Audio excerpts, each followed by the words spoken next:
Incline su rostro junto conmigo y vamos a orar. Padre, en el nombre de Jesús, en ese nombre que es sobre todo nombre, queremos darte las gracias por tu palabra, Señor. Gracias, Señor, por tu presencia en medio de nosotros. Gracias por cada hermano y cada hermana que tú has traído. Te ruego que tú abras nuestro entendimiento para que la palabra fluya, para que la palabra toque, para que la palabra haga su obra, nos edifique, nos alimente, nos sostenga y podamos seguir adelante en pos de ti, Señor.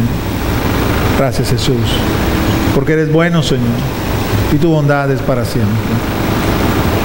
Bendice, Señor, a tu pueblo. Reprende al diablo y échalo fuera a lugares secos y sin reposo. Todo aquello, Señor, que tuyo no sea, todo intento del enemigo de querer tergiversar, de querer, mi Dios, enredar, repréndelo en tu santo nombre, para que seas tú en nosotros y nosotros en ti. En el nombre de Cristo, con acción de gracias. Amén y amén. Hemos estado estudiando en las últimas predicaciones la visión divina, la visión de Dios para esta iglesia hoy con Cristo. Hemos estimado prudente el volver sobre lo que Dios nos ha mostrado y enfatizar sobre eso, para que los que ya estamos embarcados en esta tarea no perdamos el norte, y para los que se nos van añadiendo puedan conocer el propósito que tiene Dios para con esta iglesia local. Hay un versículo en Proverbios 29:18, en su primera parte, va a aparecer ahí en la pantalla, donde nos hemos fundamentado para hablar acerca de estas cosas en medio de nosotros. Ahí la palabra dice: donde no hay visión, el pueblo se extravía. Queremos entonces que Dios nos dé una visión como iglesia local para saber hacia dónde debemos conducirnos en conformidad con el plan que Él tiene, ya que Él es el jefe y el líder acá en esta casa. ¿Qué nos dio el Señor? Va a aparecer ahí en la pantalla, usted lo tiene en los pendones, lo hemos colocado aquí de hace tiempo para que usted pueda insistir sobre eso y meterlo en su corazón. Queremos ser una iglesia que sea una iglesia llena del Espíritu Santo.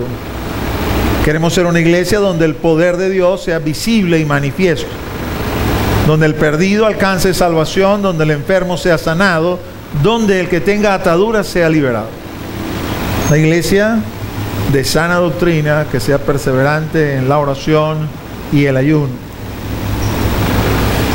De allí hemos hablado y desglosado la primera parte de la visión, y lo último, a título de resumen, si usted quiere volver a escuchar estas prédicas o no la escuchó, se puede meter en el internet, en la página de la iglesia o en la página que tenemos en Facebook, y de ahí lo va a llevar a un canal que tenemos en YouTube, y esas prédicas están allí montadas. Entendemos que una iglesia es llena del Espíritu Santo cuando sus miembros, no necesariamente su asistencia regular, sus miembros son salvos, sus miembros son santos y sus miembros están llenos del poder del Espíritu Santo. Entendemos que vemos el poder del Espíritu Santo visible y manifiesto en medio de nosotros cuando observamos en medio de la iglesia que ocurre salvación, ocurre sanidad y ocurre liberación, ya sea en un sentido espiritual netamente o en un sentido emocional. El ser perseverantes en la oración, concebimos la oración en al menos 3 escenarios, nosotros como iglesia local: un escenario personal, un escenario familiar y un escenario eclesial. Usted tiene allí en su boletín los diversos espacios donde se le convoca para que usted venga acá y ore en medio de nosotros. Y en cuanto al ayuno, concebimos el ayuno en 2 escenarios: un escenario personal y un escenario eclesial, teniendo los ayunos congregacionales y un ministerio de ayuno para que usted se incorpore en las diversas cadenas que estamos haciendo.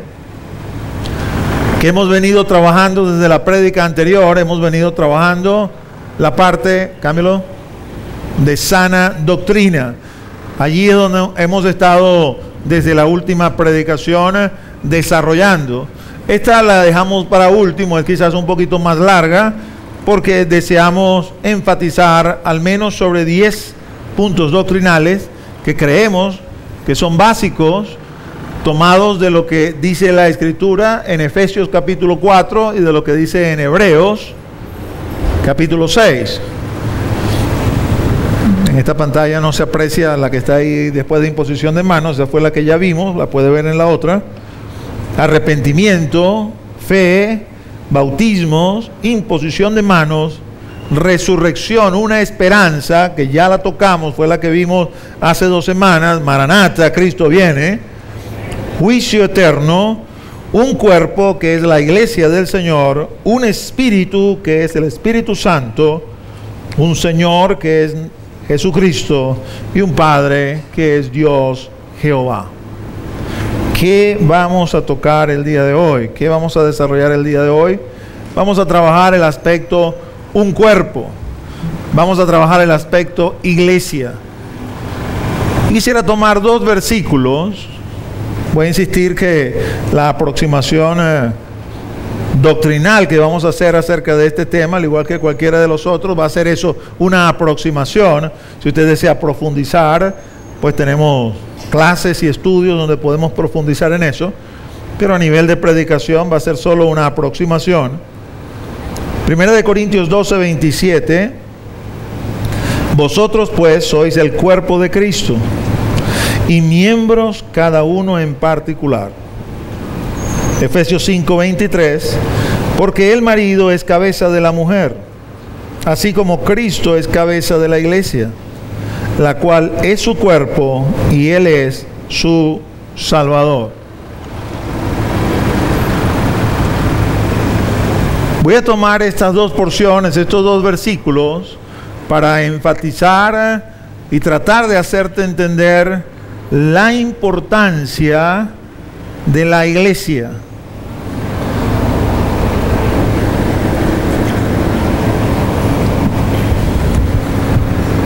Creo que es una tarea necesaria porque la corriente humanista que viene del mundo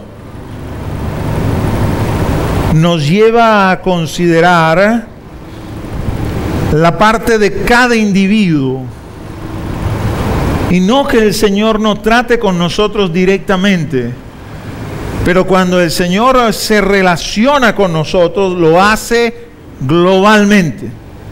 Lo hace como la iglesia. Si tú no eres parte de la iglesia, vas a tener problemas para congraciarte con las promesas que Él da. Porque aunque las promesas sean individuales, están dirigidas a, vamos a llamarlo así, una nación espiritual, así como en el antiguo pacto Él escogió una nación para sí, Israel. En el nuevo pacto llama una nación para sí, espiritualmente hablando, que se llama iglesia. Y los herederos de la promesa, el pacto, todas las virtudes que el Señor ha diseñado están orientadas hacia la iglesia, que está compuesta por individuos, sí, pero es hacia la iglesia. No hacia el individuo en forma particular, sino a la iglesia en una forma global. Vosotros pues sois el cuerpo de Cristo y miembros cada uno en particular.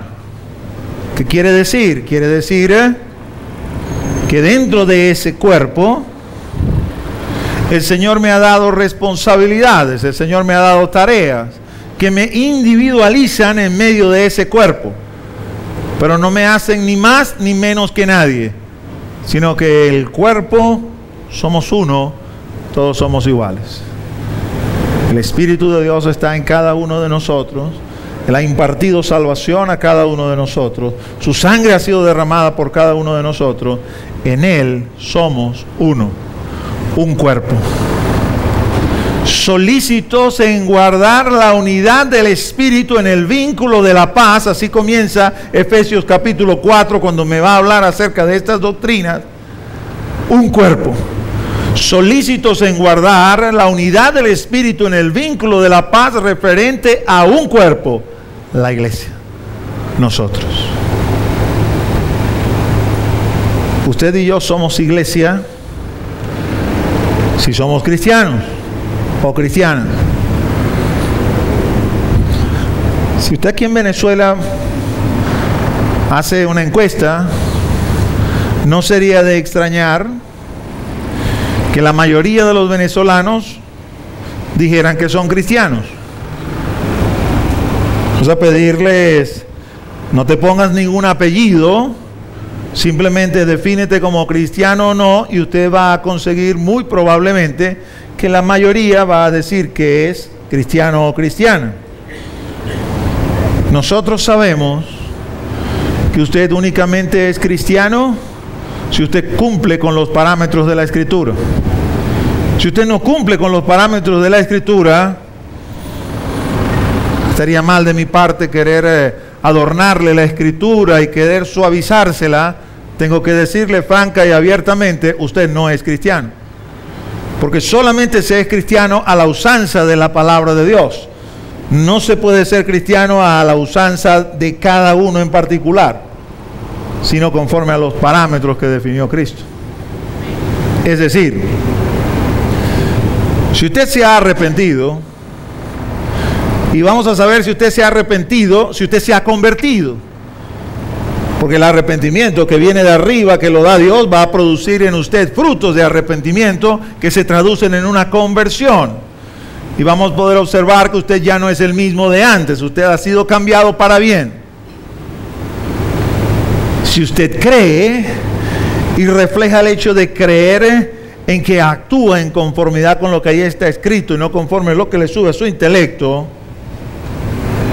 si usted se ha bautizado a la usanza de la palabra, no si le han hecho un bautismo de infantes, donde usted no decidió bautizarse, donde otros tomaron la decisión por usted, ese no es el bautismo que la Escritura reconoce. La Escritura reconoce el bautismo que hace usted de su propia voluntad. El que creyere y fuere bautizado será salvo, dice la Escritura. Y si usted persevera, entonces usted puede decir, yo soy cristiano, yo soy cristiana.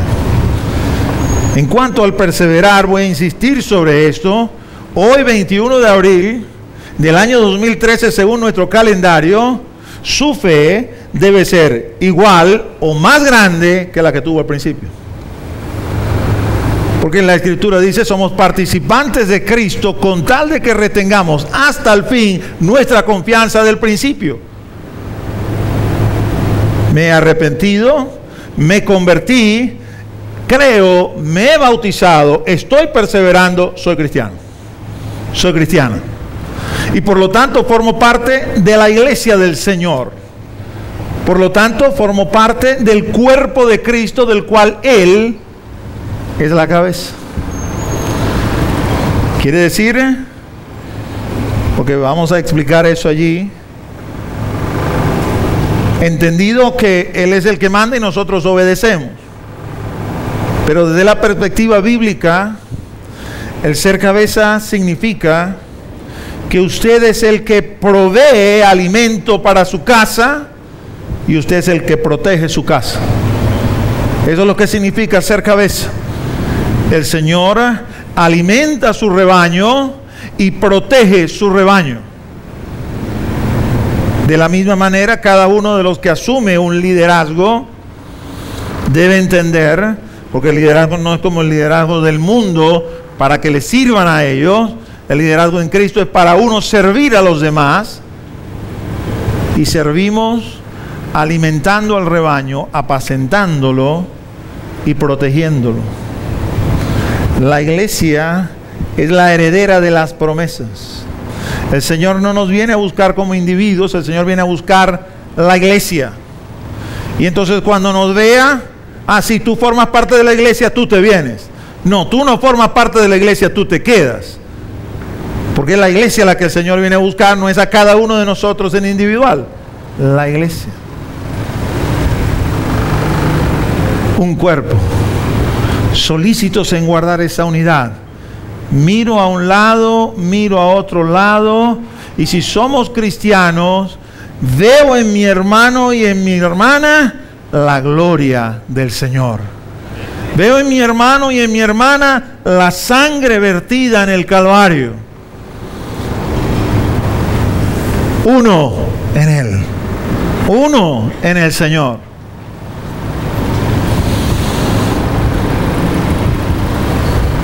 Quizás a ti te gusta un color, a ti te gusta otro color, a ti te gusta una música, al otro le gusta otra música. Eso no es lo que me identifica ni lo que me hace hermano. Lo que me hace hermano es que el Espíritu de Dios está en mí y está en ti también. Que me he arrepentido y tú también. Que me he convertido y tú también. Que creo y tú también. Que me he bautizado y tú también. Que persevero y tú también. Somos hermanos. Fuera de eso no busco otra cosa. Somos hermanos. Hermanos en Cristo Jesús. Uno solo. Un solo cuerpo. La unidad del cuerpo de Cristo. Hoy en día, usted consigue, por ejemplo, dentro de la iglesia, vamos a hablarlo así, usted consigue personas que se presentan, están dirigiendo ministerios, y usted le pregunta, ¿dónde te congregas? ¿Cuál es tu iglesia? ¿Quién es tu pastor? Yo no tengo iglesia. Yo voy de iglesia en iglesia, así me tiene el Señor. Yo no tengo pastor. Mi pastor es Dios. Dígale, arrepiéntete, hermano. Lee la Escritura. El Señor no vino a formar ministerios. El Señor vino a formar la iglesia. Que dentro de la iglesia hay ministerios, eso es otra cosa. La iglesia. Todo ministerio está bajo una cobertura de una iglesia local. Todo líder de ministerio tiene su pastor. Todos los pastores que somos en efecto ancianos de la iglesia respondemos a otros ancianos también. Sobre el alto siempre hay otro más alto y otro más alto hasta que llegamos al Señor.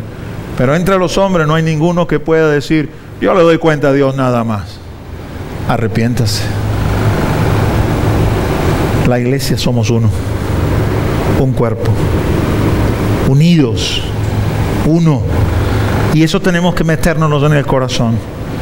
Hay que preservar la unidad de la iglesia a toda costa, por encima de lo que sea. De enemigos internos y de enemigos externos. La unidad de la iglesia debe ser conservada. Y si se nos va la vida en ello, que se nos vaya. Para nosotros los cristianos, el morir es ganancia, porque nos vamos con Él. Si el Señor determina que debemos quedar acá, porque tiene trabajo para nosotros, henos aquí. Pero si el Señor dijera, es el tiempo, con gozo, con alegría y con contentamiento, porque esa es nuestra esperanza. Esa es nuestra esperanza. Silencio absoluto. No le culpo que no diga amén. Cuando Pablo hablaba, Pablo decía, la realidad es que nadie quiere ser desvestido de este cuerpo externo, aunque la realidad es que vamos a estar con Él, ¿no? Vamos a ver un poquito cómo se movía la iglesia primitiva. Es la referencia que nosotros tenemos. Puedes tomar 2 versículos únicamente. Hechos 2:42 nos describe la iglesia de esta forma. Y perseveraban en la doctrina de los apóstoles, en la comunión unos con otros, en el partimiento del pan y en las oraciones. Y la multitud, eso es Hechos 2:42. 2 capítulos más adelante, en el 4:32, dice, y la multitud de los que habían creído era de un corazón y un alma. Y ninguno decía ser suyo propio nada de lo que poseía, sino que tenían todas las cosas en común. En resumen, vamos a la siguiente. Podemos decir, la iglesia primitiva perseveraba en estas cosas. La iglesia primitiva perseveraba en la doctrina de los apóstoles en la comunión unos con otros, en el partimiento del pan, en las oraciones y en el ser de un corazón y un alma. Muy brevemente voy a tocar los primeros 4 puntos para profundizar en el último únicamente. Cada uno de ellos pudiera ser una prédica en particular. Quiero afirmar a propósito de la doctrina de los apóstoles lo siguiente. El ministerio apostólico, refiriéndonos al ministerio apostólico de Jesucristo, es irrepetible y está completo. Los apóstoles son 12 más 1, Pablo, no hay más. Ellos sentaron el fundamento que ya ha sido puesto y sobre ese fundamento sobreedificamos, pero ya no hay fundamento que poner. ¿Qué estás queriendo decir, pastor? ¿Y los que se llaman apóstoles hoy en día? Son apóstoles del Espíritu Santo. No han sido enviados para poner fundamento alguno.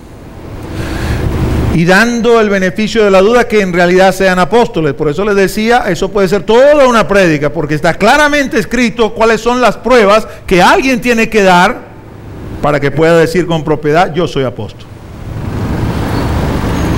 Sin entrar en ese tema, simplemente voy a decir, cualquiera que se llama apóstol estará sobreedificando sobre un fundamento que ya está puesto, pero no puede poner fundamento.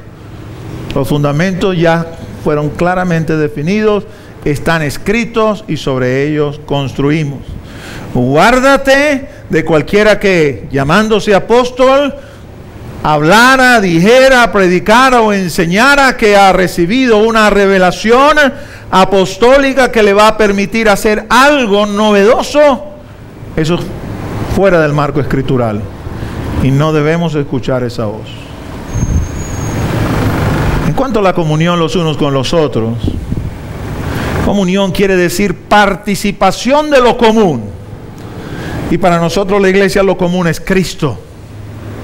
En Cristo todas nuestras diferencias se caen.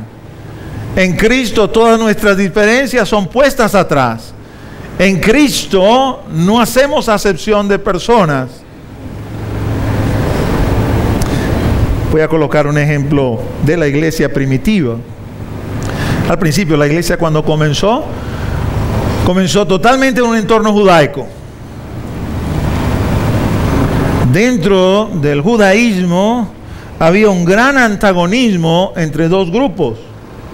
El grupo de los fariseos, tan ensoberbecidos, tan engreídos, que pensaban que eran casi perfectos, veían a todo el mundo de reojo. Y luego estaba el grupo de los publicanos, los cuales eran considerados como unos traidores a la patria porque le hacían servicio de recolección de impuestos a los romanos. Parte de ese antagonismo nos los describe la parábola, cuando el Señor dice que el fariseo oraba junto con el publicano y lo veía de reojo y le decía al Señor, gracias que no soy como este. Porque yo oro, porque yo diezmo, porque yo ayuno, no soy como este individuo. Pero en Cristo esas barreras se rompen y se caen. Y entonces usted ve el apóstol fariseo, Pablo, de la mano con el apóstol publicano, Mateo. Y caminan juntos y están juntos y conviven, tienen comunión, porque eso de fariseo y de publicano lo dejaron atrás. Ahora son cristianos, la misma iglesia, el mismo hermano mayor, el mismo Padre, uno en Él. Cuanto al partimiento del pan, si usted se ha preguntado alguna vez por qué en Hoy con Cristo hacemos la Santa Cena todos los domingos, creemos que era una costumbre de la iglesia primitiva, cuando se reunían, cuando hacían asamblea, recordaban la cena del Señor. Tomaban un momento para meditar, reflexionar, para no olvidar lo que Cristo había hecho por ellos. Y al ver ese pancito allí todo quebrado, traer a la memoria el cuerpo partido de Cristo, el cual, por cierto, ellos lo habían visto. Porque aquí estamos hablando, cuando hablamos de la iglesia primitiva, me estoy refiriendo a los padres apostólicos, es decir, los discípulos directos de Cristo, a los padres de la iglesia, los discípulos de Cristo. Y cuando tomaban esa copita de vino, recordar esa sangre que cayó en la cruz, esa sangre que me lavó y me limpió de mis pecados. Recordar que mi salvación, aunque me es ofrecida de una forma gratuita, no es barata, porque a Él le costó todo, para que usted y yo pudiéramos ser salvos, para que usted y yo pudiéramos estar reconciliados y en paz con Dios. Por eso cuando los hermanos se paran acá, se les pide, hermano, hágalo con toda la reverencia. Hágale sentir a la congregación que esto no es un ritual, que es un mandato que el Señor nos ha ordenado. Y el hermano va a enfatizar, si usted no se ha bautizado, no participe. Porque si usted no se ha bautizado, usted no es ni siquiera miembro de la Iglesia Universal. No de esta iglesia local, de la iglesia universal. Usted tiene que bautizarse. El que creyera y fuere bautizado, esa es la primera ordenanza del Señor. Bautízate. La segunda ordenanza del Señor, cada vez que partas este pan y tomes de esta copa, entonces vas a recordar estas cosas. No tiene sentido hacer una cosa sin la otra. Pero también el hermano le va a recordar y le va a decir, examínate. Examínate. No la tomes a la ligera. Porque si la tomas a la ligera, siendo cristiano, vamos a suponer que puedes participar porque eres cristiano, porque estás bautizado, porque eres parte del cuerpo. Si la tomas a la ligera, la Escritura te dice, comes y bebes para ti juicio. Porque estás teniendo por poco el pacto. Cada vez que usted se acerca a la cena, usted debe revisarse. Hágase dos preguntas. ¿Estoy en paz con Dios? ¿Estoy en paz con mis hermanos? Si la respuesta es positiva, tómela sin ningún cargo de conciencia. Pero si la respuesta es no, reconcíliese. Reconcíliese con Dios. Reconcíliese con su hermano o con su hermana, por el cual o por la cual también murió Cristo. Y también la sangre de Cristo fue derramada, para poder tomar la cena como el Señor lo demanda. Si no, no la tome. Pero tengo que también decirte algo, el no tomarla testifica en contra tuya. Es una forma de querer decir, no me quiero reconciliar contigo, Dios. No me quiero reconciliar con el hermano. Entonces, como no me quiero reconciliar, no voy a tomar la cena porque voy a comer o beber juicio para mí.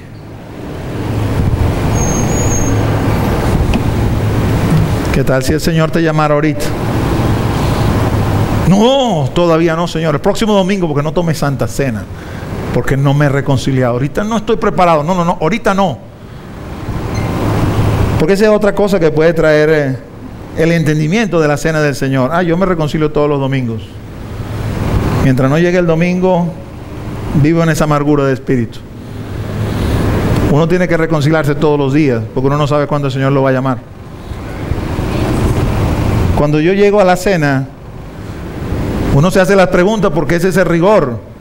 Pero la respuesta ya uno tiene que saber de antemano que va a ser positiva. Sí, estoy reconciliado contigo. Sí, estoy reconciliado con mis hermanos. Porque el Señor nos manda a vivir en reconciliación. Uno en el Señor. Uno. Perseveraban en las oraciones. Hay que orar juntos. A menos que usted esté enfermo, que no se pueda desplazar, no sienta que si usted ora a la misma hora que oramos aquí en la iglesia, yo estoy participando y estoy haciendo lo mismo junto con ellos. Si usted tiene fuerzas en el Señor, venga y participe y asista. No diga, yo me tomo un cuellito con Dios todos los días junto con los hermanos que oran en la iglesia, pero yo lo hago desde mi casa. Todavía en pijama y sin haberme cepillado. No, usted oró en su casa y su oración personal, pero usted no participó de la oración eclesial que es aquí en la iglesia. Usted no hizo lo mismo que hicieron esos hermanos, de pararse temprano, asearse y venir acá para estar aquí orando. Es que yo no puedo. Perfecto, no puedes, pero no digas que participas de ese evento cuando no estás participando. La oración eclesial significa que estamos aquí juntos participando de lo mismo. Así como se identificó Urías con sus soldados que estaban en el campo y el rey David lo trajo con trampa y le dijo, ya que estás en la ciudad, anda, ve y acuéstate con tu mujer. Y le dijo, yo no voy a hacer eso, porque mis soldados están en tienda de campaña y yo no voy a tener goces y disfrutes si mis soldados están en tienda de campaña. Yo también duermo en el cuartel. Y a pesar de que lo emborrachó, igualito se fue a dormir para el cuartel. Queremos hacer oración eclesial, venimos acá a la iglesia. Pastor, yo también clamé por Venezuela. No voy a decir que no hayas clamado, pero no me digas que participaste en el clamor si no viniste. Porque el clamor se hizo aquí, en este lugar, en este local. Hicimos iglesia, eclesia aquí. Y aquí subieron las oraciones. Eso tenemos que entenderlo. Esa es la oración que el Señor busca. Es la oración que el Señor quiere. Un corazón y un alma. Esta es una de las porciones donde usted puede entender corazón, refiriéndose al espíritu del hombre. Un alma, mi capacidad de pensar, mi capacidad de sentir y mi capacidad de actuar, alineadas con Cristo. Entonces todos iguales. Tenemos la mente de Cristo, sentimos como Cristo, actuamos como Cristo. Pero de un mismo espíritu. Y no refiriéndome al Espíritu Santo, que obviamente nos da un denominador común a todos. Es de un mismo espíritu. Me refiero a ese nivel humano. Así como cuando usted lee que el Señor tomó del espíritu que había en Moisés y puso en 70 hombres, eran de un mismo espíritu junto con Moisés. No había en ellos espíritu diferente. El espíritu era uno. Unidad de espíritu y de alma. Esa es la que el Señor busca que nosotros tengamos. Y ahí voy a enfatizar porque se presentan graves problemas en esa parte. Primera de Corintios 1, del 10 al 13, que va a aparecer ahí en pantalla, nos relata parte de lo que Pablo le dice a estos hermanos, que lo va a llevar después a decir que somos miembros todos de una misma iglesia.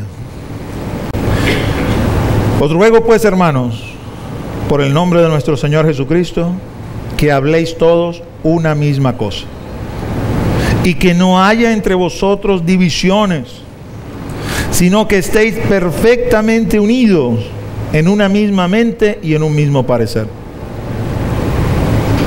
Porque he sido informado acerca de vosotros, hermanos míos, por los de Cloé, que hay entre vosotros contiendas. Quiero decir, que cada uno de vosotros dice, yo soy de Pablo, y yo de Apolos, y yo de Cefas, y yo de Cristo. ¿Acaso está dividido Cristo? ¿Fue crucificado Pablo por vosotros? ¿O fuisteis bautizados en el nombre de Pablo? Uno de los graves peligros que enfrenta la iglesia es la división. La división. Si la iglesia se divide, se hace inefectiva para ejercer su principal labor, que no es terrenal, es celestial. Y es la que el diablo, que el Señor lo reprenda, quiere anular por medio de la división. Los hermanos de Corinto estaban divididos. La división que había entre los hermanos tenía algo de doctrinal y tenía por otro lado algo de carnal. Eso de identificarse con un líder humano, con otro líder humano, eso es muy carnal. Pablo les decía, hermanos, me van a perdonar los que les voy a decir, pero ustedes son niños en Cristo.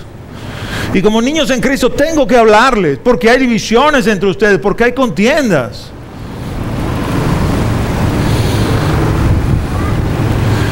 Esto es especialmente peligroso cuando pasa mucho tiempo. Cuando pasa mucho tiempo y el hermano o la hermana que se supone que debería haber crecido, haber madurado, sigue estando en el mismo nivel espiritual, sigue siendo niño en Cristo. Y eso es terrible, eso es grave. Eso hace un peso en medio de la iglesia. Yo llamo a ese grupo de hermanos y de hermanas con mucho cariño los chamiviejos del Señor. Porque han pasado años y años y años y no terminan de madurar. Siguen siendo niños en Cristo. Y por ser niños en Cristo son objeto de participar en esas contiendas, en esas disputas que causan división en medio de la iglesia. Y que el Señor no las quiere, el Señor no las desea. Vienen de parte del maligno, y al venir de parte del maligno, vienen con la intención de destruir lo que la iglesia debe preservar, su unidad.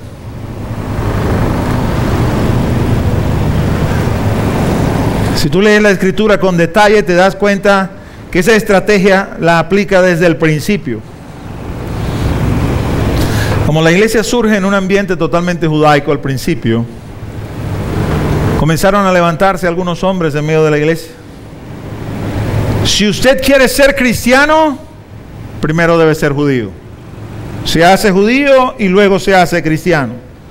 Y por supuesto se levantaron otras voces que comenzaron a decir, no es así. El Señor no ha dicho eso.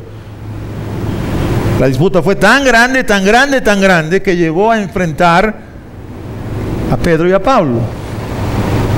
Pablo dice que Pedro había tomado una actitud inclinándose al lado de los judaizantes. Dice que era digna de reprenderme. Tuve que parar y reprenderlo delante de todos. Entendiendo que la unidad de la iglesia hay que preservarla, los apóstoles y los ancianos convocaron a un concilio. Estaban los apóstoles y los ancianos, no estaban los neófitos, no estaban los niños en Cristo. Los apóstoles y los ancianos. Y allí hablaron, dijeron, les pareció, no les pareció, hasta que el Espíritu de Dios tomó a uno de los ancianos, Santiago, que por cierto, en su actitud natural estaba en pro de los judaizantes, pero tomado por el Espíritu se levantó y habló y dijo: a los gentiles lo único que debemos exigirles es lo que se le ha exigido desde el principio, que se guarden de fornicación, que se guarden de ídolos, de ahogados y de sangre, y de resto pueden ser cristianos. Y a todos les pareció bien y entendieron el Espíritu hablado, y por allí enviaron cartas para decirle a la iglesia de los gentiles: señores, esto es lo que se necesita si usted es gentil para que pueda ser cristiano genuino. No tiene que conservar todas las normas y todas las formas de un judío, sino usted tiene acceso al Señor por medio de su sacrificio de una manera directa. ¿Qué trajo esto como consecuencia? Lo que luego Pablo nos describe en Efesios capítulo 2.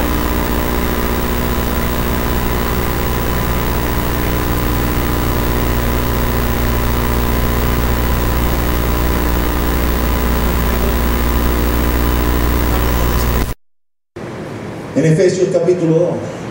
Ha sido derribada la barrera divisoria. Un solo pueblo en él. No importa que tenga origen judaico o que tenga origen gentil. En Cristo, no más judío, no más gentil. Uno en el Señor. Y de esa manera cesó la división.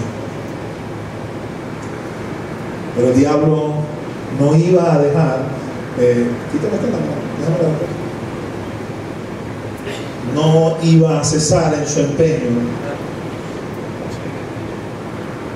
Es como si por boca de Julio César, el emperador, hubiese hablado el diablo cuando dijo: divide y vencerás.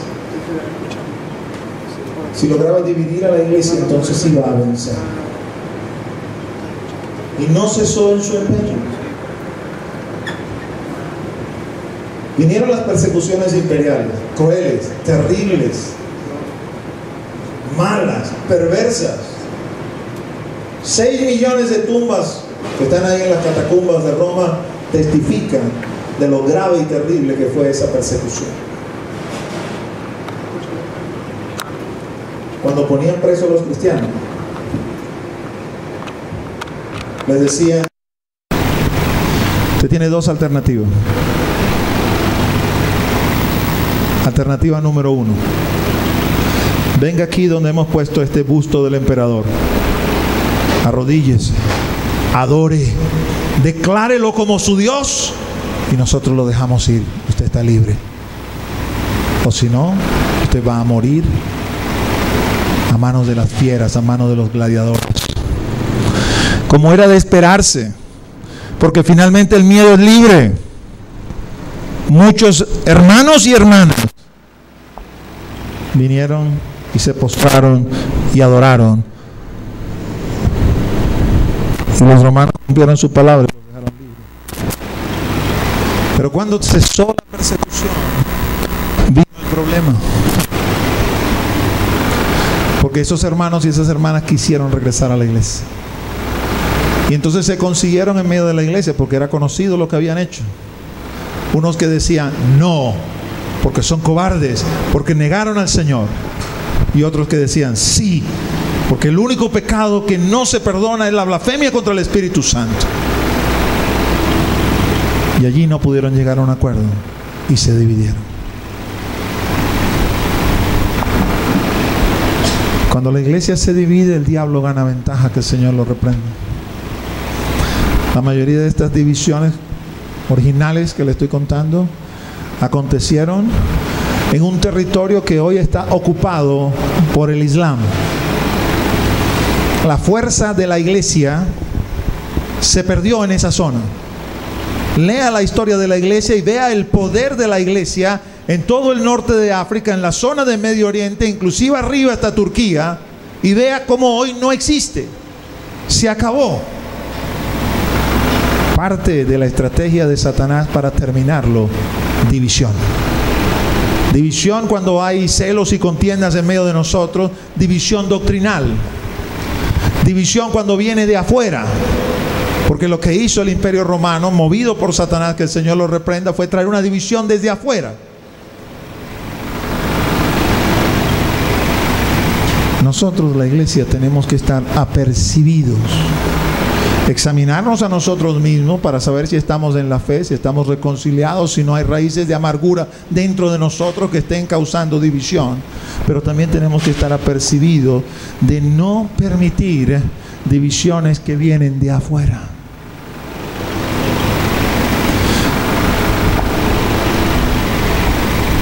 Yo no soy muy o demasiado viejo, como usted le quiera poner, pero en lo que yo he vivido en este país y en lo que he leído acerca de su historia, nunca el país ha estado tan polarizado como lo está hoy. Nunca.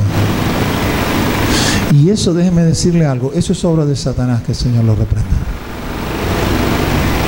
Porque quien pone a los hombres unos contra otros, quien exalta y exacerba la violencia, ese es el diablo, que el Señor lo reprenda. Que quiere que los hombres se destruyan unos con otros. ¿Usted cree que el diablo ignora que si alguien se muere y no tiene el Espíritu Santo se va para el infierno?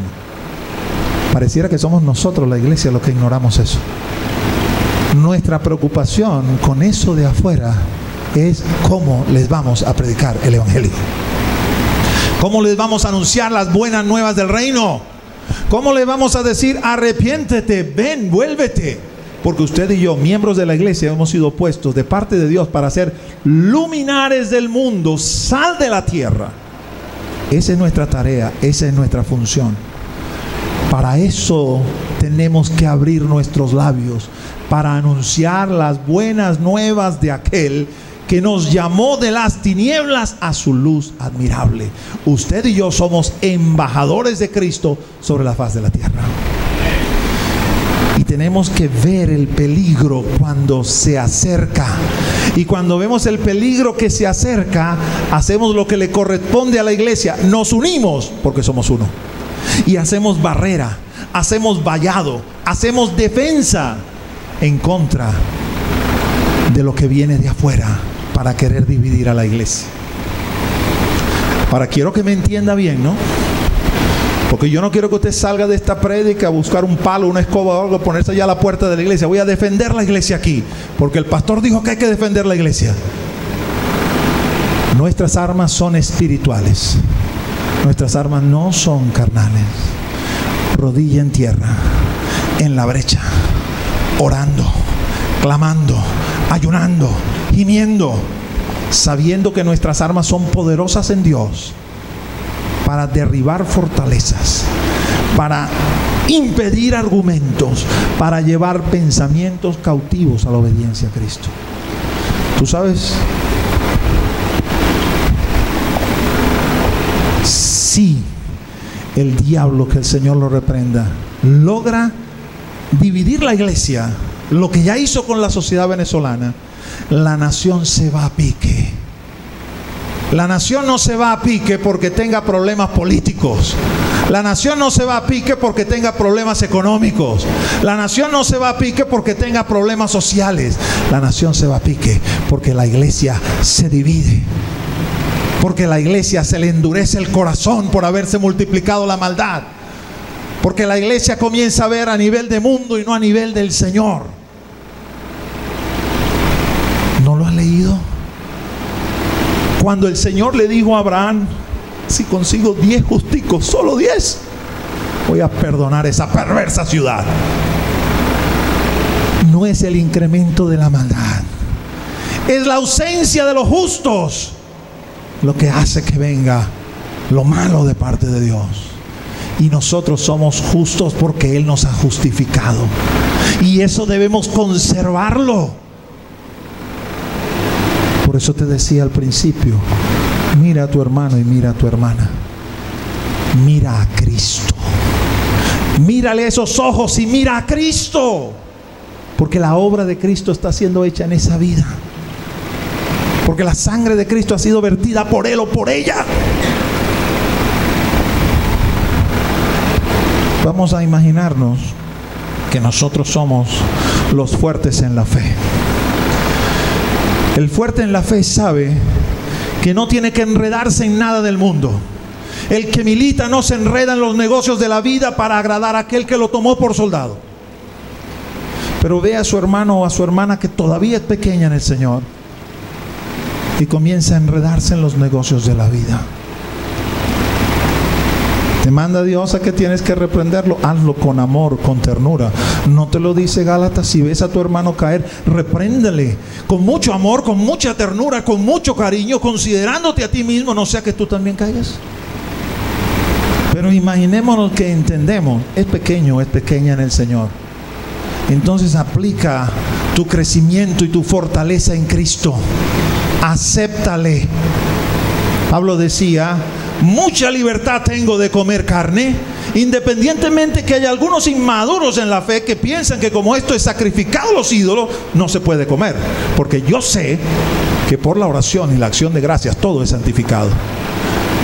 Pero si mi hermano se va a tropezar porque yo como carne, no comeré carne jamás. Mi libertad en Cristo no puede ser tropezadero para mis hermanos más pequeños. ¿Tienes tu fe para con Dios? Tenla para ti mismo, dice la Escritura. Bienaventurado aquel que no se condena a sí mismo en lo que aprueba.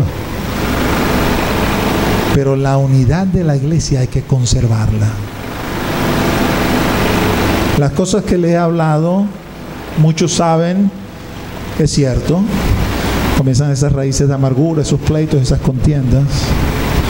Pero lo que nosotros como iglesia no hemos enfrentado, la iglesia venezolana, es un ataque, una división como la que estamos viendo ahora desde afuera.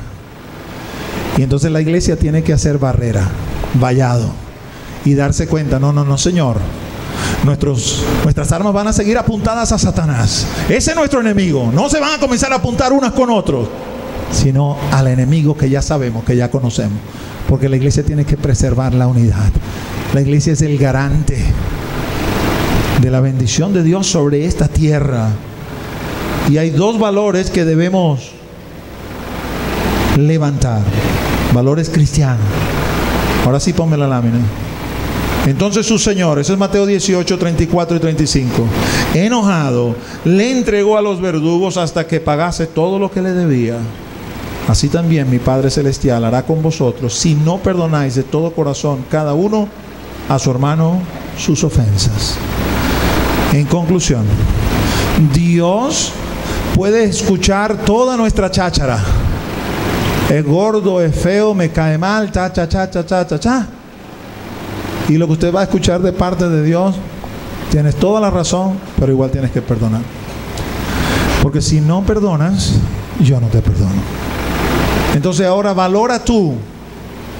¿Qué es más importante para ti? Eso que metiste en tu corazón, de lo cual a lo mejor tienes razón, o tu relación conmigo. Porque cuando uno se pone muy piqui con Dios, Dios te va a decir, ya va, si alguien tenía razón de enojarse, será yo. A mí me pegaron sin razón, me escupieron sin razón, me torturaron sin razón, me avergonzaron sin razón, me mataron sin razón. Y yo dije, Padre, perdónalos porque no saben lo que hacen. No le tomes en cuenta ese pecado. Usted se da cuenta que el evangelio es para valientes, ¿no? El evangelio no es para pusilánimes. El evangelio es para valientes, para machos y machas que están dispuestos a negarse ellos mismos, que están dispuestos a poner su carne ahí abajo y pisarla, crucificarla junto con Cristo, para decirle a Cristo, a tu manera, no a la mía. Dios me dio una experiencia con un hermanito que yo lo que quería era estrangularlo. Yo no quería perdonarlo. No, Señor, todo lo que me ha hecho, a mí y a mi familia. Anda a estrangularlo, pues. ¿Qué precias más? ¿El enojo que hay en tu corazón o tu relación conmigo? Mi relación con Él, mis amados hermanos. Vivo y muero por Él. No puedo. Es que no es con tus fuerzas, es con mi espíritu. Lánzate ahí y tíralo ahí en la cruz.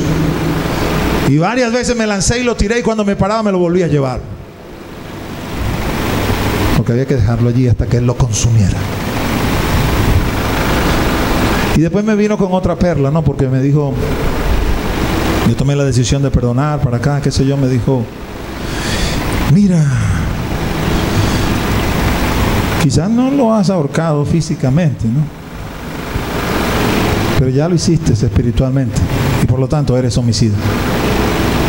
Y los homicidas no tienen parte en mi reino. Y entonces me llevó a Juan. Me enamoré de Juan, porque Juan es todo dulcito.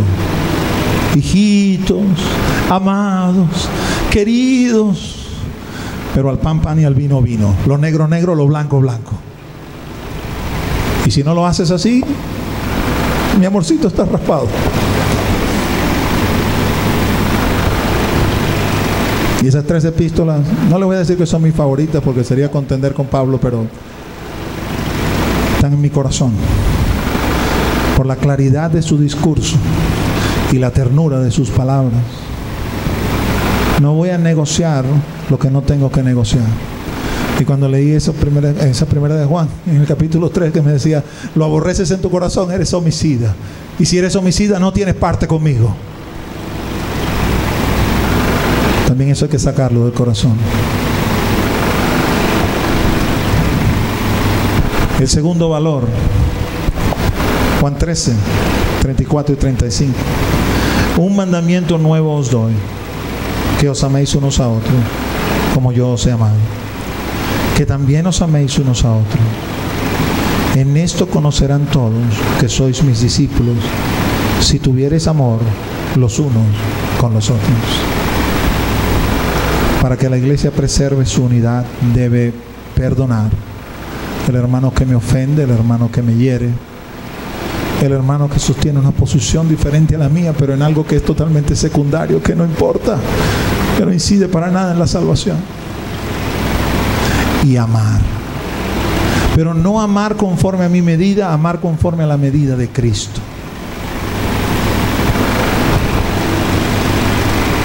Podrás ser muy pastor, pero si no amas a tus hermanos como yo te amo, nadie te va a reconocer como mi discípulo. El reconocimiento de que eres mi discípulo no está en la mucha palabra que te sepas, en la mucha unción que quizás tengas al hablar, en los muchos milagros y portentos que pueda yo producir por tu mano. Está en el amor que nos tenemos los unos a los otros. Yo no sé usted, yo no soy perfecto. Levante su mano si usted es perfecto.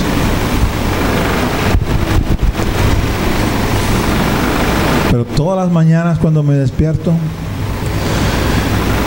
y nos volvemos a ver, me dice: te renové mis misericordias, puse tu cuenta a cero. A pesar de que sabe que cuando nos veamos en la noche, mi cuenta va a estar en rojo otra vez. Y a lo mejor en la noche me ve y me dice: tú otra vez. Pero no importa, yo voy a volver a poner tu cuenta a cero. Pareciera que se empeñó conmigo, pero después me dice: empeñate tú con cada uno de tus hermanos y de tus hermanas, así como yo me empeñé contigo. Pon esa cuenta a cero todos los días, aunque en la noche otra vez esté roja, vuélvala a poner a cero. Porque así como yo morí por ti, morí por cada uno de ellos. Así como yo derramé mi sangre por ti, la derramé por cada uno de ellos. Así como tú eres especial para mí, también ellos son especiales para mí. Si no soy uno con ustedes, no soy uno con el Señor. No puedo tener pleito, contienda con ustedes y no tenerla con el Señor. Dios no tiene favoritos. Todos somos iguales. Y habitamos. Ahí está el cuerpo de Cristo. Cuerpo de Cristo. Es decir, los músicos que vayan pasando. Cuerpo de Cristo.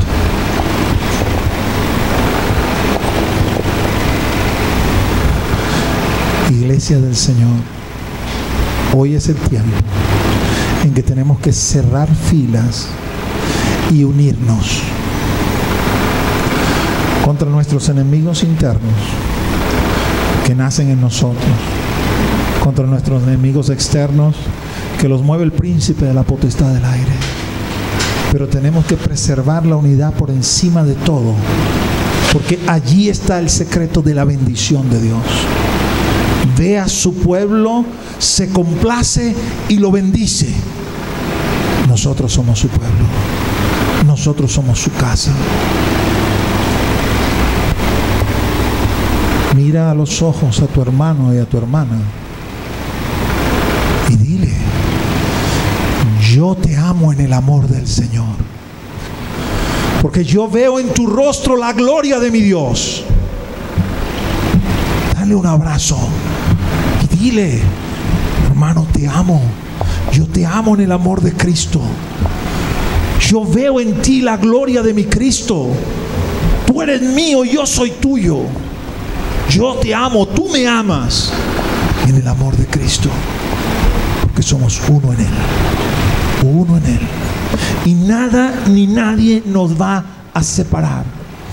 Juntos nos vamos a cohesionar y le vamos a hacer frente a cualquier enemigo, interno o externo, para preservar la unidad del Espíritu en el vínculo de la paz. Porque es lo más importante que tenemos y no lo debemos perder. Eso somos. Eso somos. Y aquí en esta iglesia local, mi persona y el liderazgo estamos completamente cuadrados e identificados con eso. Y estamos haciendo vallado santo en la brecha, diciéndole al diablo: todos son de Cristo, ni una pezuña, en el nombre de Jesús. Porque somos uno en Él. Uno. Quiero que te pongas de pie y vamos a tener un tiempo de oración. Padre, en el nombre de Jesús, en ese nombre que es sobre todo nombre, Señor, Venimos ante ti en esta tarde ya, Señor, agradecido por tu presencia, agradecido por tu palabra, por tu revelación, por tu verdad.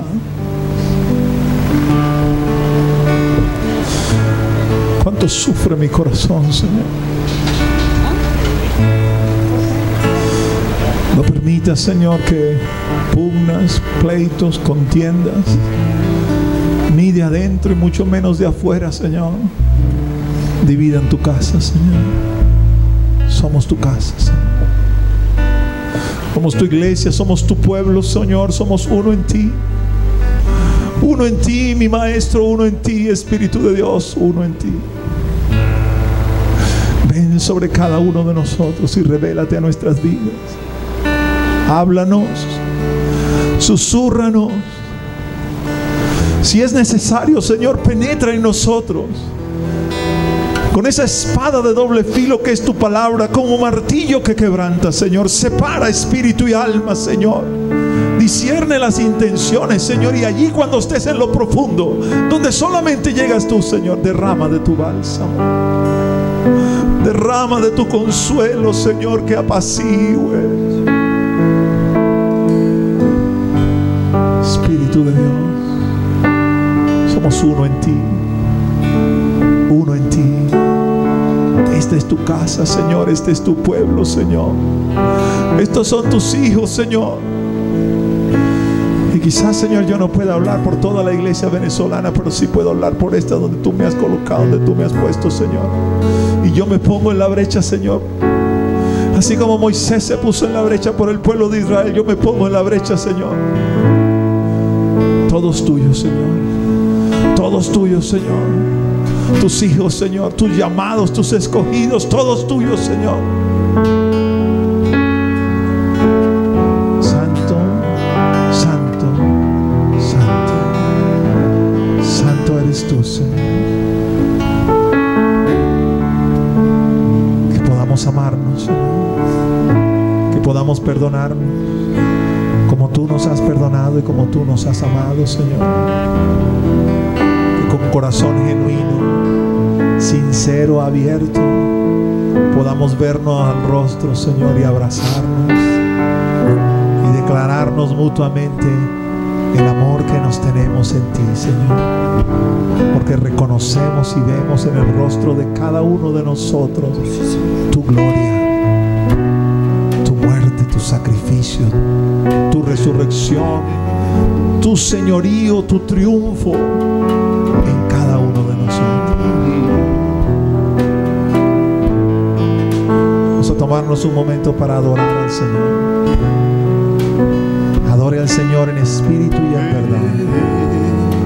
No se retire aún, si aún puede quedarse. Deje que el Espíritu le ministre y le toque en esta hora, en este momento. Adórele, Santo, adórele. Dele a Él toda la gloria y toda la honra. Ríndase en su presencia y que el dulce bálsamo del Espíritu de Dios descienda en esta hora y sane esta casa, sane cada corazón. Aleluya, Señor. Gloria, gloria, gloria. Santo, santo, santo, santo. Aleluya. Oh, gloria, gloria. Mi mejor adoración es entregarte todo mi corazón y rendirte mi vida sin reserva, Señor. Es entregarte todo mi corazón. Dígalo conmigo, mi mejor. Mi mejor adoración.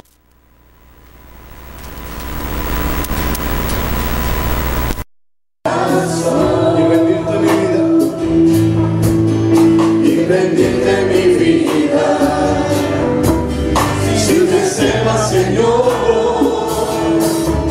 es entregar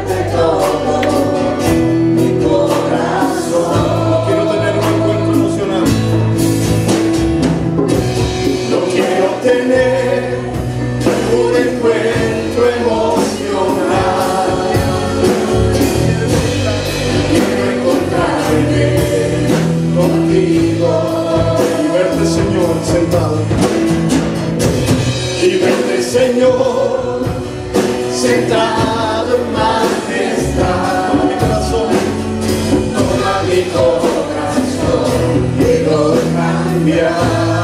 Toma mi corazón, toma mi corazón, quiero cambiar.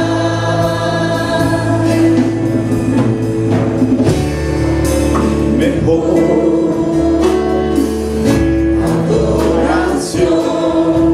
es entregarte todo mi corazón y rendirte mi vida, y rendirte mi vida sin reservas,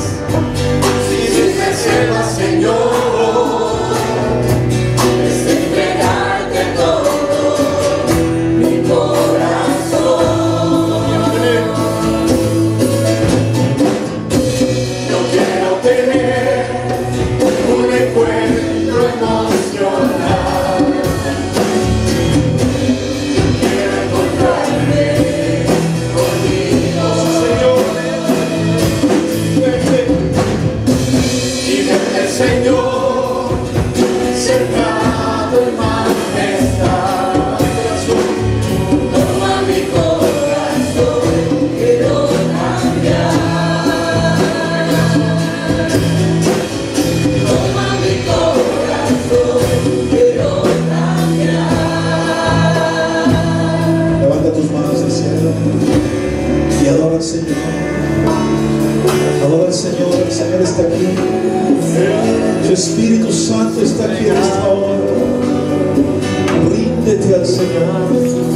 Deja que su Espíritu te ministre en esta hora. Ríndete a Él.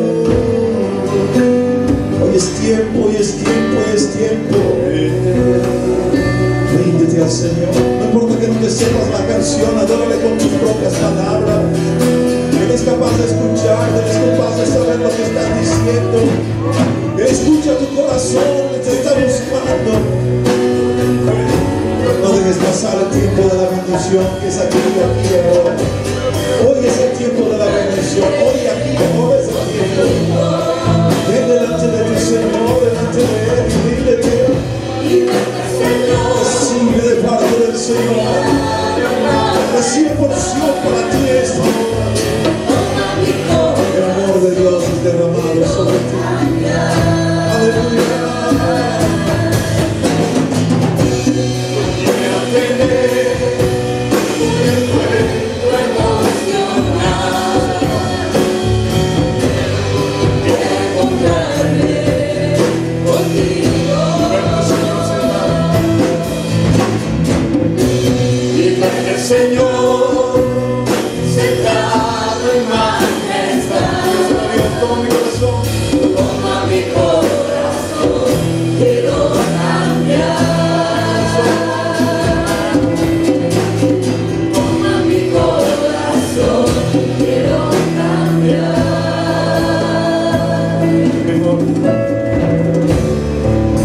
Mejor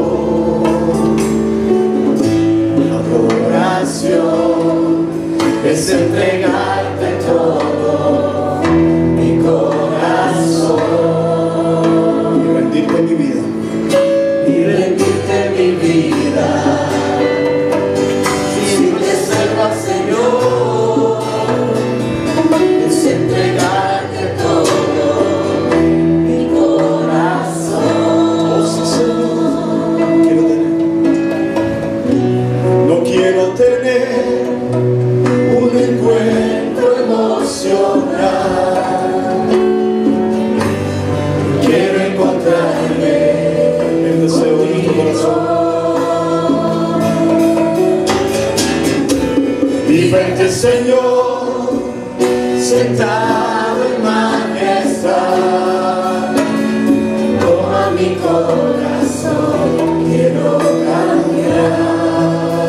Sí, Señor. Toma mi corazón, quiero cambiar. Sí, Señor.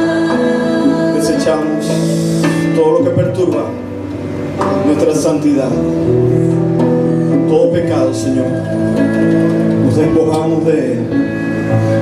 Toma mi corazón, quiero cambiar. Sí, Señor, todo odio, toda amargura, sácala, Señor. Toma mi corazón, quiero cambiar. Todo es amor en nuestros corazones. Toma mi corazón, quiero cambiar. Manténnos unidos, Señor. Toma mi corazón, quiero cambiar. Señor Jesús.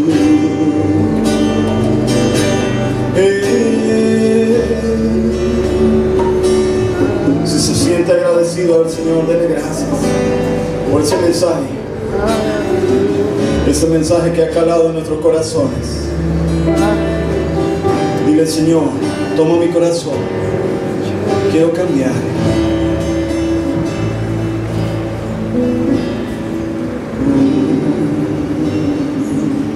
Aquí estamos, Señor, en tu nombre.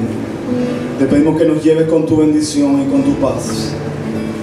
Ayúdanos en esta semana a santificarte, a vivir una vida que te agrada a ti, Señor. Guárdanos, cúbrenos con la sangre preciosa de Jesucristo. Ponemos a Venezuela delante de tu presencia, Señor. Toma el control de las potestades, de las tinieblas, Señor. Envía tu luz.